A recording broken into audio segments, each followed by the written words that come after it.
জেনজিদের উত্তাল বিক্ষোভের মুখে দেশ ছেড়ে পালিয়ে যাওয়ার পরদিন হঠাৎ ফেসবুক লাইভে এসে নিজের পদত্যাগ ও বিক্ষোভ নিয়ে বেফাঁস মন্তব্য করেছেন মাদাগাস্কারের প্রেসিডেন্ট আন্দ্রে রাজোয়েলিনা।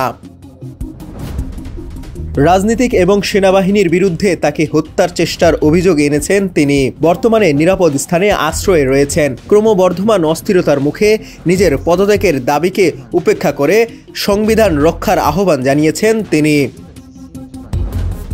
ফরাসি গণমাধ্যম RFI এর প্রতিবেদনে বলা হয়, সোমবার সন্ধ্যায় ফেসবুক লাইভে অজ্ঞাত স্থান থেকে জাতির উদ্দেশ্যে দেওয়া ভাষণে রাজোয়েলিনা বলেন, 25 সেপ্টেম্বর থেকে আমার জীবন নাশের চেষ্টা এবং সেনা অভ্যুত্থান প্রচেষ্টা চলছে। একদল সেনা কর্মকর্তা এবং রাজনীতিক আমাকে হত্যার পরিকল্পনা করেছিল।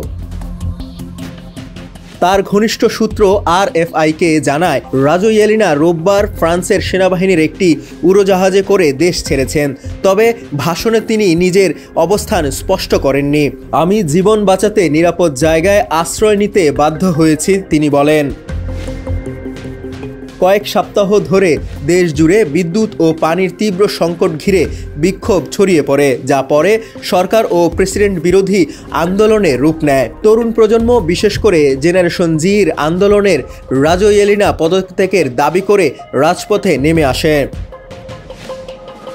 তবে তিনি এই দাবিকে উপেক্ষা করে বলেন, এই সব সমস্যার একটাই সমাধান, বর্তমান সাংবিধানিক শ্রদ্ধা করা। যদি আমরা তা না করি, দারিদ্র্য আরও বেড়ে যাবে। রাজোয়েলিনা আরও বলেন, তিনি সমাধান খুঁজে বের করার মিশনে আছেন। রাজোয়েলিনা 2009 সালে তৎকালীন প্রেসিডেন্ট মার্ক রাভালোমানানকে ক্ষমতাচ্যুত করে অভ্যুত্থানের মাধ্যমে ক্ষমতায় আসে। এবার রাভালোমানানা বলেন, সংবিধান মানা জরুরি হলেও বর্তমান পরিস্থিতিতে সম্পূর্ণভাবে সরকার পরিবর্তন প্রয়োজন। দেশে ক্ষমতার শূন্যতা তৈরি হয়েছে, সেটি স্বীকার করতে হবে। এদিকে ফ্রান্সের প্রেসিডেন্ট ইমানুয়েল ম্যাক্রো মাদাগাস্কারের অস্থিতিশীলতা নিয়ে গভীর উদ্বেগ প্রকাশ করেছেন। দেশের সংবিধান ও প্রাতিষ্ঠানিক ধারাবাহিকতা বজায় রাখা অত্যন্ত গুরুত্বপূর্ণ। মাদাগাস্কারের স্থিতিশীলতা এবং জনগণের কল্যাণের ওপর নির্ভর করে, বলেন ম্যাক্রো।